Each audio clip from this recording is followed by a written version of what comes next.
에베소서 5장 8절부터 14절까지 에베소서 5장 8절에서 14절 말씀까지 교독하겠습니다. 제가 먼저 읽겠습니다. 너희가 전에는 어둠이더니 이제는 주 안에서 빛이라. 빛의 자녀들처럼 행하라.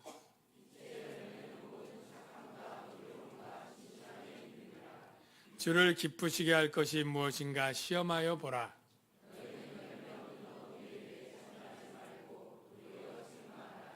그들이 은밀히 행하는 것들은 말하기도 부끄러운 것들이라.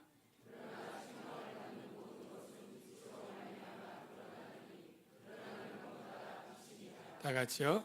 그러므로 이르시기를 잠자는 자여 깨어서 죽은 자들 가운데서 일어나라. 그리스도께서 너에게 비추이시리라 하셨느니라. 아멘. 아멘. 자, 우리 좌우에 계신 분들에게 사랑합니다 인사하겠습니다. 사랑합니다. 네, 사랑합니다. 네, 반갑습니다.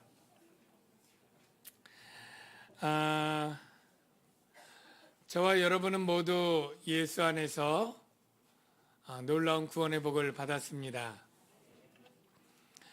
그 구원의 복을 받은 것을 조금 좀 세분화한다면 창세전에 선택을 받았고 예수 안에서 예정을 받아 하나님의 자녀가 되었고 예수 그리스도의 피로 죄사함 속량을 받고 그리고 온 우주를 통일하는 그러한 하나님의 구원 경륜의 중심에 서게 되었습니다.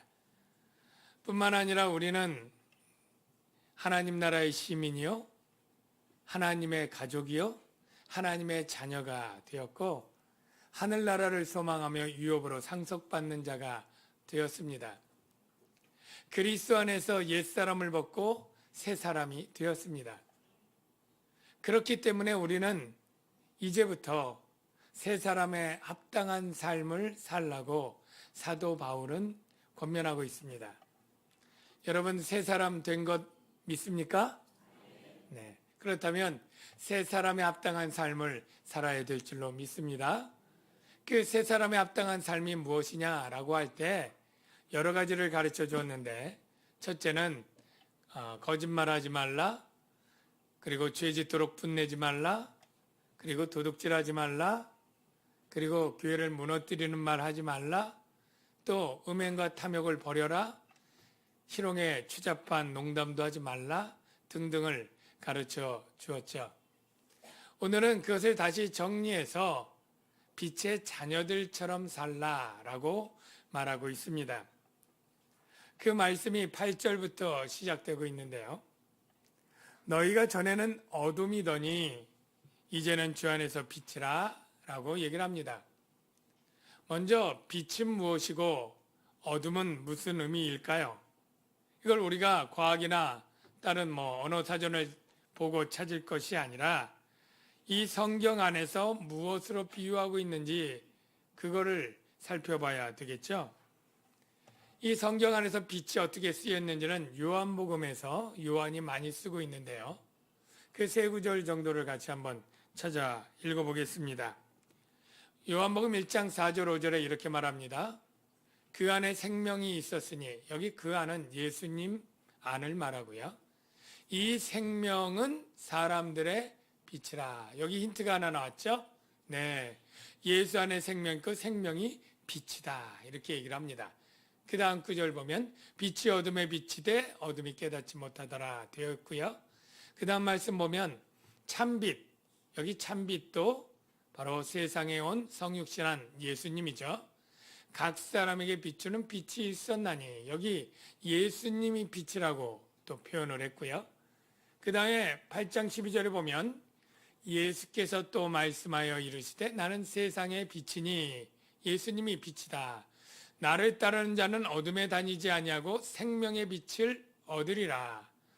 이 세 가지 말씀을 보면 바로 빛이란 바로 생명을 뜻하는 것이고 이 생명이 예수님 안에 있기 때문에 바로 예수님도 참된 빛이다 이렇게 표현을 하고 있습니다. 이 세상에 수많은 생명체가 있지만 그 생명은 다 생명의 원천인 하나님이 주신 것인 줄로 믿습니다.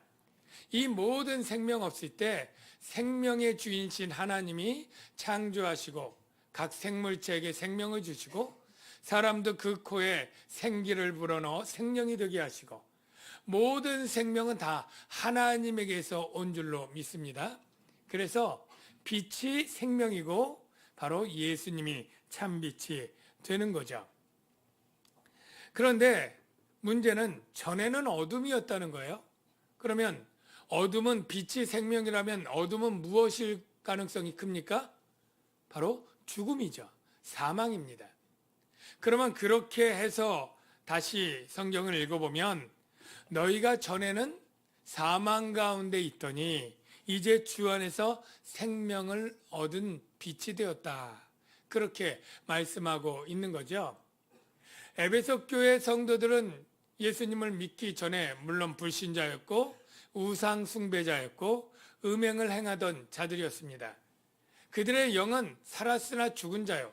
그래서 죄와 허물로 죽었던 너희를 라고 2장 1절에 얘기하고 있는 것이죠. 그래서 예수 안에서 그들이 죽었다가 예수 안에서 생명을 얻게 되었다라고 말해주고 있는 것이죠. 사랑하는 성도 여러분, 똑같이 저와 여러분에게도 적용할 수 있습니다. 여러분이 언제 예수님을 믿었는지 모르지만 그 믿기 이전에는 어둠 가운데 있었던 존재였다는 것을 여러분 믿으시기 바랍니다. 인정하시기 바랍니다. 여러분은 사망 가운데 있었습니다. 그러다가 생명을 얻게 된 것입니다. 믿습니까? 네. 이것이 얼마나 놀랍고 귀한 일입니까? 그런데 이 생명을 얻는 방법과 과정이 있는데 그것이 참 너무 쉬워서 우리가 은혜롭다고 얘기를 합니다. 어떻게 생명을 얻느냐? 여기 있는 표현으로 보면 주 안에서 빛이 되었다. 주 밖에 있을 때는 어둠이었지만 이제 주 안으로 들어오는 과정은 좀 이따 설명을 할게요. 주 안에서 빛이 되었다. 즉 사망에서 생명으로 오는 것의 이 테두리는 주님밖에 없습니다. 주님 밖에 있느냐? 주님 안에 있느냐? 그러면 우리가 주님 안에 있으려면 어떻게 해야 되느냐? 주님 안에 들어가는 방법도 너무너무 간단하죠. 요한복음 12장 36절에 답이 있는데요. 한번 읽어볼게요. 시작. 빛을 믿으라. 그리하면 빛의 아들이 되리라. 자, 빛의 아들이 되는 법, 빛이 있을 동안에 빛을 어떻게 하라고요? 믿으라. 그러죠. 믿음 하나면 주 밖에서 주 안으로 들어가고 사망에서 생명으로 옮기게 되는 거예요. 요한복음 1장 12절 너무 잘 아는 말씀인데 같이 한번 읽어봐요. 시작. 영접하는 자 곧 그 이름을 믿는 자에게는 하나님의 자녀가 되는 권세를 주셨나니. 그 이름을 믿는 자가 하나님의 자녀가 아니었다가 하나님의 자녀, 빛이 아니었다가 빛의 아들이 되는 이런 것이죠. 여러분 다 고개를 끄덕이고 다 이해를 할 줄로 믿습니다. 그런데 우리가 생각해 보십시오. 이게 얼마나 은혜롭고 얼마나 기쁜 일인가요? 우리가 좋은 대학교 들어가려도 정말로 열심히 공부를 해서 십수년 공부해도 들어갈까 말까 하고 요즘 좋은 인류에서는 경쟁력 100대 1도 넘고 정말 들어가기 힘들고요. 정말 관청에 들어가기 위해서 공무원 시험 보려도 얼마나 수년 동안 힘들게 공부해야 되는지 몰라요. 그렇다고 다 된다는 보장도 없어요.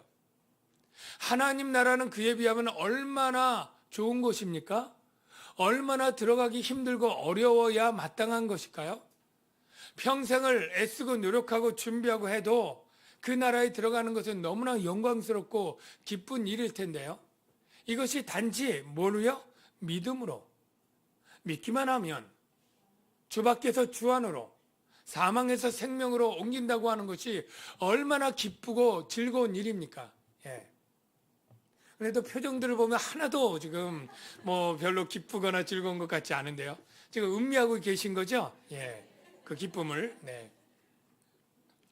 여러분, 그래서 이게 우리가 믿음으로 되는 것이 너무나 기쁜 일인데, 그런데 그 일을 위해서 우리가 값없이 은혜로 얻었지만 하나님은 너무너무 힘들게 어렵게 우리에게 주신 것이다 라는 것을 우리가 함께 생각해야 되지 않습니까? 하나님은 단지 믿음으로 우리에게 구원을 주시고 영생을 주시기 위해서 그 아들을 이 땅에 사람으로 태어나게 하시고, 예수님이 순환과 고통을 당하시고 수치와 모욕을 당하시고 십자가의 그 끔찍한 죽음을 죽으시고 부활 승천하시고, 이러한 모든 과정들을 하나님이 허락하시고 예수님이 순종함으로 우리 믿는 자에게 값없이 생명을 얻는 이 은혜를 주셨다라는 것을 우리는 잊지 말아야 될 줄로 믿습니다. 그래서 우리가 늘 찬송하리다 하면서 신령한 복을 감사해야 되는 것인데요. 그래서 제가 말씀드리는 이러한 설교는 바로 이 놀라운 복음의 은혜 가운데 우리가 어떻게 살아야 할까를 또 얘기하는 부분들이 따라 나오게 되는 거죠. 근데 어떤 분들은 또 교회 나올 때 제 설교를 듣거나 아니면 교회에서 얘기할 때, 공부를 할 때 참 좋은 말씀을 듣는다 이렇게 생각을 하고 인사를 해주는 경우가 많습니다. 저는 참 그렇게 표현해 주는 것도 참 감사한데, 제가 여러분들 가운데도 혹시 제가 하는 설교를 이제 덕담이나 좋은 가르침, 그리고 은혜로운 가르침 이렇게 생각하는 것 이상으로 생각해 주시길 바랍니다. 무엇이냐면 저는 좋은 말씀일 수도 있지만 누구에게는 무서운 말씀일 수도 있어요. 왜냐하면 저는 좋은 말씀을 전하는 게 아니라 생명의 말씀을 전하는 것이기 때문입니다. 왜냐하면 믿는 자에겐 생명이요 너무나 좋지만 믿지 않고 받아들이지 않는 자에게는 진노의 말씀이고 무시무시한 심판과 영원한 불못의 말씀이 되기 때문이죠. 그래서 여러분들은 혹여나 하나님의 말씀을 대할 때 참 내 교양과 내 성품을 위해서, 내가 살아가는 어떠한 방법을 배우기 위해서 이런 것보다 먼저 생명의 말씀이 여기 있기 때문에, 믿어서 사망에서 생명으로 옮겨지는 이 말씀이 여기 있기 때문에 내가 주님을 따르고 주의 말씀을 듣는다. 그렇게 여러분 고백할 수 있는 분들이 되시기를 주의 이름으로 축원합니다. 오늘 여러분들은 예수를 믿어서 비유로 따지면 생명을 얻고 빛이 되었습니다. 믿습니까? 빛이 되었어요? 그러면 중요한 것은 그 빛이 된 다음에 어떻게 살아갈 것이냐라는 게 또한 중요한 것입니다. 그래서 어떻게 살아갈 것이냐를 오늘 본문에는 뭐라고 얘기하냐면 빛의 자녀들처럼 행하라. 이 행하라는 게 중요해요. 혹여 우리 기독교의 구원론을 우리가 참 한번 구원받으면 하나님의 구원은 취소되거나 변개되지 않는 건 맞습니다. 그런데 이것을 교묘하게 죄성으로 악용해서 그래 구원이 취소되지 않는데 그러면 뭐 아무렇게나 막 살아도 되는 건가? 이렇게 생각을 하는 사람들이 있을 수 있는데 천만의 만만의 말씀입니다. 빛이 되었으면 빛에 합당한 삶을 살아라. 빛의 자녀들처럼 행하라 라고 성경은 분명히 말하고 있는 거예요. 한국 교회나 많은 교회들이 이걸 놓쳤다는 거예요. 우리가 복음을 전해서 빛이 되도록 하는 일은 열심히 했습니다. 한국 교회도 복음의 진리를 얼마나 열심히 전하고 전도해서 교회가 막 급성장하고 부흥했잖아요. 그래서 성도들이 빛이 된 것은 많았어요. 그런데 그 다음에 뭐가 없었어요? 빛으로서 합당한 삶을 살아가는, 빛의 자녀의 삶을 살도록 가르치고 훈련시키는 일은 굉장히 부족했다는 거예요. 그래서 요즘 교회들이 때때로 세상 가운데 오히려 영향을 끼치고 그리고 앞서 나가고 오히려 책망하고 인도해야 될 그러한 선도적인 역할을 할 교회가 오히려 세상 가운데 손가락질을 당하고 근심 걱정을 일으켜서 교회가 저러면 안 되는데, 목사님들이 저러면 안 되는데, 교회가 이렇게 싸우지? 근심과 걱정과 조롱의 대상이 되는 것은 무엇 때문이었느냐? 빛이 되는 일이 문제가 아니라 빛이 된 후에 빛의 자녀의 삶을 행하는 일을 우리가 열심히 하지 못했기 때문이다 라고 말들을 많이 하는 것입니다. 사랑하는 성도 여러분, 빛의 자녀들처럼 행하는 여러분들 다 되시기를 바랍니다. 네. 그러면 빛의 자녀들처럼 행해야 되는데 어떻게 행하는 게 빛의 자녀들처럼 행하는 것이냐? 이게 궁금하겠죠? 그게 10절과 연관되어 있는데요. 10절 한번 읽어볼까요? 시작. 주를 기쁘시게 할 것이 무엇인가 시험하여 보라. 여기 시험하여 보라는 것은 이제 판단하고 조사하고 분별하라 이런 의미인데요. 내가 살면서 두 가지 선택의 길이 있습니다. 어떤 것을 결정할 수 있어요. 그런데 우리가 이렇게 결정하는 거죠. 내가 기쁜 일을 결정할 것인지 주님이 기쁜 일을 결정할 것인지. 물론 그것이 딱 맞아서 나도 기뻐하고 하나님이 기뻐하실 일이면 최선이겠지만 때때로 내가 기뻐하는 일과 주님이 기뻐하는 일이 다를 때 주님이 무엇을 기뻐하실까를 분별해서 그 일을 결정하게 될 때 빛의 자녀들의 행하는 삶과 연관될 줄로 믿습니다. 하나님을 기쁘시게 하는 삶이 바로 하나님의 자녀들인 빛의 자녀들이 살아갈 삶이 아니겠습니까? 그러면 하나님이 기쁘시게 하는 결정들을 따라 산다라고 말하면 되는데 좀 더 구체적으로 잡힐 수 있도록 이해할 수 있도록 좀 더 자세히 어떻게 살아야 되는지 궁금해요 라고 하는 에베소 교회 성도들이 있기 때문에 바로 세 가지로 얘기를 해 주었습니다. 그게 바로 9절인데요. 9절을 같이 한번 읽어봐요. 시작. 빛의 열매는 모든 착함과 의로움과 진실함에 있느니라. 네, 이게 결론에 도달했어요. 거의. 여러분, 빛의 자녀처럼 살고 싶은데 하나님을 기쁘시게 하는 결정을 하며 살고 싶은데 그걸 어떻게 사는 겁니까? 라고 말하면 착하게 사십시오. 의롭게 사십시오. 진실되게 사십시오. 이것입니다.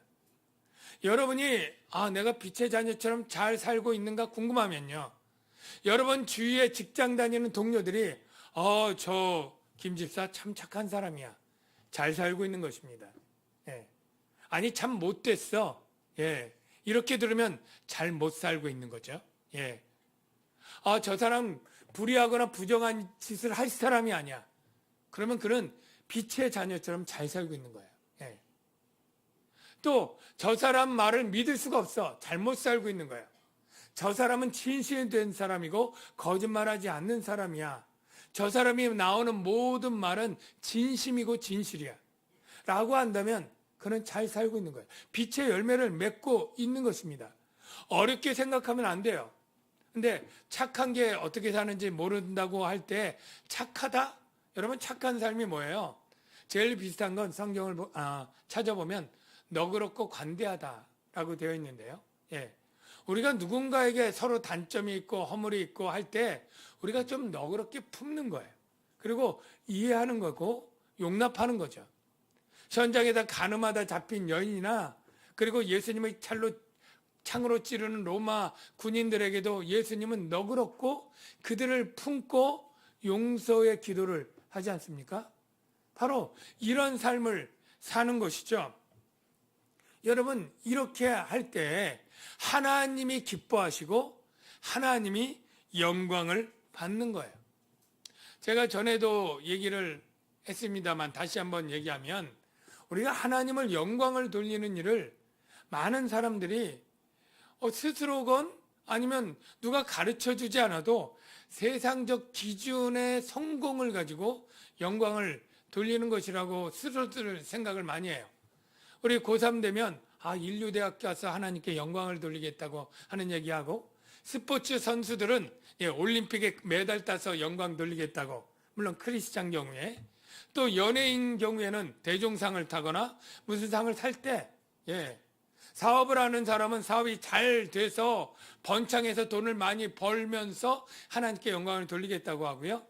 병석에 오래 누운 사람은 기도해서 하나님이 기적적으로 치료해서 건강해지면 하나님께 영광을 돌리겠다고 얘기를 해요.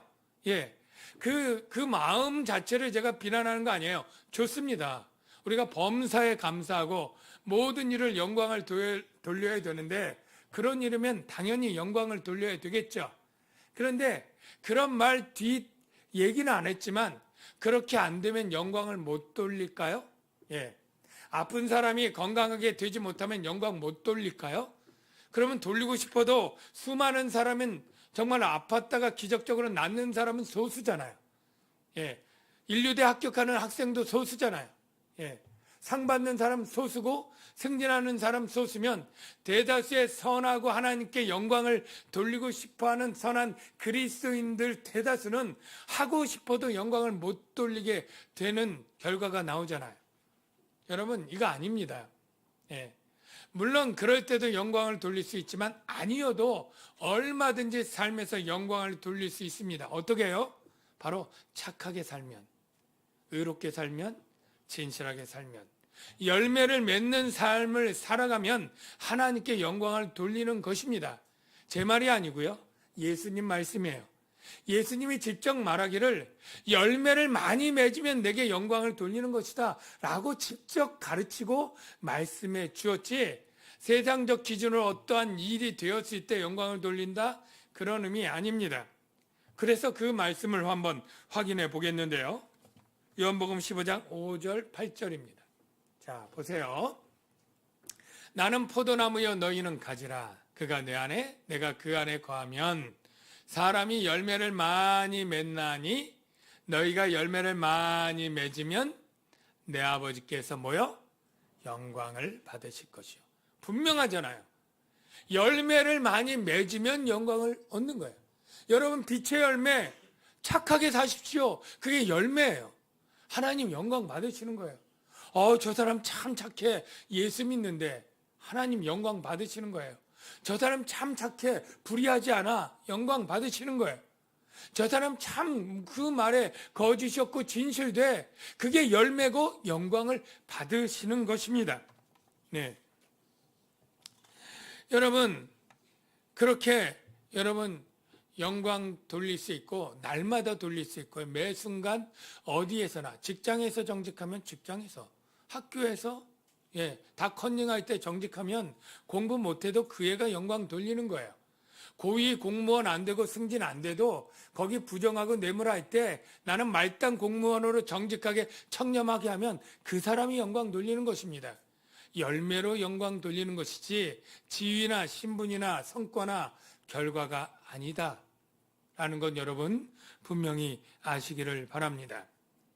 이제 또 한 가지 숙제가 있어요.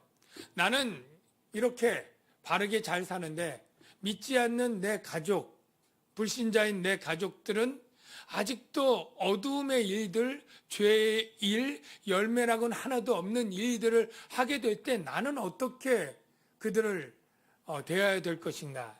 이게 숙제 아니겠어요? 우리 주위에 믿지 않는 사람들은 너무 많잖아요. 이 에베소의 그리스도인 된 이 사람들은 더하면 더했죠. 왜냐하면 그 사람들 가운데 소수가 기독교인이 됐는데 자기 친구들 대부분은 아직도 아데미 여신 섬기고 맨날 음행하고 맨날 이런 일들을 그냥 아무렇지도 않게 행하는 거예요. 이럴 때 그들에게 유혹도 받고 그들에게 어떤 같이 가자고 하는 그런 회의도 받고 또 조롱도 당하고 이런 일들이 너무너무 삶 속에 많을 거 아니에요? 그럴 때 어떻게 해야 되느냐 이거죠. 우리도 그런 믿지 않는 불신 친척들이 방탕한 어떤 행동이나 삶에 동참하자고 할 때 어떻게 할 것이냐.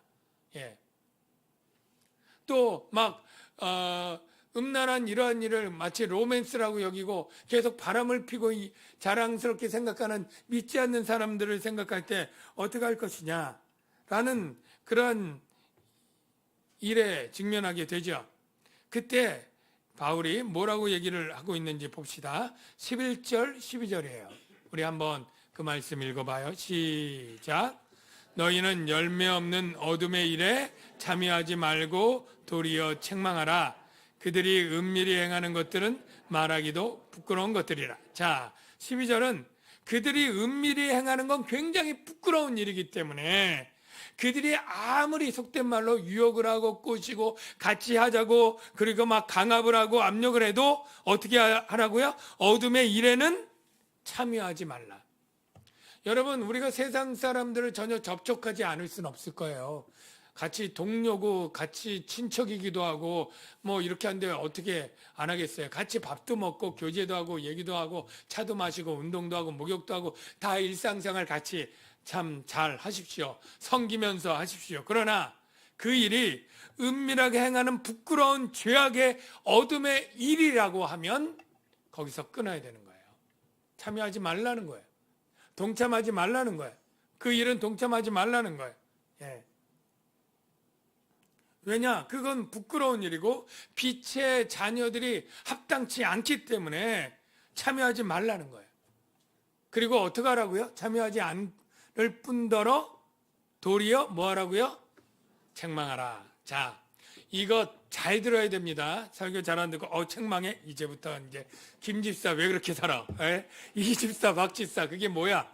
이렇게 또 해가지고 뭐 할까봐 걱정인데요. 이 책망하라는 단어 헬라어에는 원래 세 가지 뜻이 같이 있습니다. 물론 책망하라 뜻도 있고요. 두 번째는 폭로하라, 좀 더 순하게 드러나라, 드러내라 이러한 의미가 있어요. 책망하라는 인격체인 사람에 대해서 하는 거예요. 책망하라, 직접 사람에게. 그러나 드러내고 폭로하는 것은 어떤 일을 드러내고 폭로하는 거예요. 그러니까 여기에 은밀히 행하는 것들, 이거는 사람이 아니죠. 은밀히 행하는 그 열매 없는 어둠의 일, 이거는 인격체가 아니죠. 어둠의 일, 어떤 일들에 대해서 그것이 죄악인 것을 폭로하고 드러내라 이런 거예요. 더 쉽게 예를 들게요. 제가 목욕하려고 목욕탕에 들어갔는데 물이 따뜻하게 받아 있었어요. 근데 전등이 나가서 깜깜해. 만져보니까 따뜻하고 목욕물 깨끗한 것 같아서 들어갔는데 사실은 그 물이 굉장히 이미 여러 번 씻고 담겼던 굉장히 더러운 때가 둥둥 떠 있고 그리고 아직 뭐 하여간 더러운 물이었다고 칩시다. 네. 그런데 나는 모르는 거죠. 깜깜하니까. 그리고 그냥 즐기고 있는 거예요. 따뜻하다고. 예. 그때 내가 그 더러운 물, 예를 들어 아주 극대화해서 시궁창 같은 물, 그리고 막 거기에 온갖 세균이 있어서 들어가 오래 있으면 막 병에 감염될 수 있는 그러한 물 같은 들어가 있는데 내가 모른다고 칩시다. 어떻게 해야 돼요? 그것이 더럽다는 것을 빛을 비춰주면, 불만 켜주면 그가 나올 수 있지 않습니까? 그리스도인들이 바로 그 같은 빛의 역할을 해주는 거예요. 빛의 역할. 그래서 내가 하고 있는 이 일이 더러운 일이고 해서는 안 될 일이고 하나님이 미워하는 일이고 부끄러운 일이고 한 것을 스스로 자각하게 만드는 것. 이게 바로 빛된 그리스도인들이 드러나게 하는 책망이라고 한 단어와 같이 쓸 수 있는 일들이에요. 저는 이게 상책이라고 생각하는데요. 이런 것이죠. 예를 들어서 나는 매일 예를 들어서 내가 불신자고 그래서 나는 뭐 불륜이나 바람을 피는 것도 로맨스라고 생각하고 슬쩍슬쩍 뇌물도 받고 횡령도 하고 이런 것들이 남들도 다 하는 거고 이거 적당하게 걸리지 않으면 되는 거야. 이러면서 그렇게 죄악 가운데 살아가고 있는데 나의 옆에 왔던 새로 왔던 그 사람 그리스도인이라고 하는 사람은 그러한 경우에도 절대 뇌물 받지 않고 횡령하지 않고 가정생활에 단정하고 이러한 빛의 삶을 살아갈 때 저 사람에게 비춰볼 때 저 사람의 착한 행실을 보면서 내가 상대적으로 얼마나 추하고 더럽고 부끄러운 일을 하고 있는지를 스스로 이 빛 때문에 내가 밝히게 보이게 되는 거죠. 이게 드러나는 일에 빛에 폭로하고 책망하는 일 가운데 상책인 거예요. 그래서 스스로 내가 부끄러워하고 수치스럽게 생각하고 그 일을 중단하고 빛으로 나오게 만드는 것. 이게 바로 그리스도인들이 해야 될 책망한다고 하는 단어 가운데 있는 거예요. 여러분, 이게 그냥 제가 만들어낸 말이 아니고 성경에 근거가 있습니다. 그렇게 하는 것이 바로 빛의 삶인 것. 제가 두 구절만 근거로 보여드릴게요. 마태복음 5장 16절인데요. 우리 한번 같이 읽어볼까요? 시작. 너희 빛이 사람 앞에 비추게 하여 그들로 너희의 착한 행실을 보고 하늘에 계신 너희 아버지께 영광을 돌리게 하라. 자, 세상 사람들이 우리에게 빛을 보았다고 하는데 그 빛은 바로 예수 믿는 그리스도인들의 생명 가운데 살면서 복음의 진리 안에 있는 사람이 복음에 합당한 삶을 살아내는 선한 행실이거든요. 예. 복음의 진리는 복음의 진리에 합당한 삶을 요구하고 그 합당한 삶을 살아날 때 그것이 세상 사람 눈에 선한 행실로 보이고 그 선한 행실을 통해서 야, 나는 악하고 저는 선하구나. 저렇게 선한 행실을 하는 저 분이 믿는 하나님은 선하신 분이겠구나.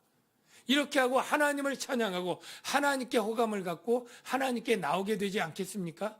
이게 바로 빛을 비추는 것이고 책망의 역할까지, 죄악을 책망하는 역할까지 하는 건 상책이죠. 베드로전서 2장 12절도 같은 맥락입니다. 너희가 이방인 중에서 행실을 어떻게 가져요? 선하게 가져서 너희를 악행한다고 비방하는 자들로 하여금 너희 선한 일을 보고 오시는 날에 하나님께 영광을 돌리게 하려 함이라. 즉 그들이 보는 것은 빛된 그리스도인들의 빛이라고 하지만 그것이 바로 생명 얻은 복음의 진리 안에 있는 사람들이 행하는 선한 행실이거든요. 그걸 보고 하나님께 영광을 돌리고 하는 거죠. 물론 정말로 빛이 와도 아직도 눈을 감고 소경처럼 어둠에 있는 사람들이 있어요. 아예 잠자는 사람이 있어요. 눈을 감고 있는 사람들이 있어요. 거의 죽은 자와 방불한 그러한 혼수 상태에 있는 사람들은 그냥 웬만한 빛을 보여줘선 되지 않을 사람들이 있죠. 그 사람들은 흔들어 깨워서 말로 해야 되죠. 예? 그 더러운 욕조에서 잠자고 있으면 불 켜졌는데도 눈 감고 자고 있으면 깨워서 여기 더럽고 위험하니까 나오라고 얘기를 해야 되겠죠. 죄악의 시궁창에서 수렁에서 나오라고 말해야 되겠죠. 네, 그때는 우리가 할 수 없이 흔들어 깨워 말로 해야 되겠죠.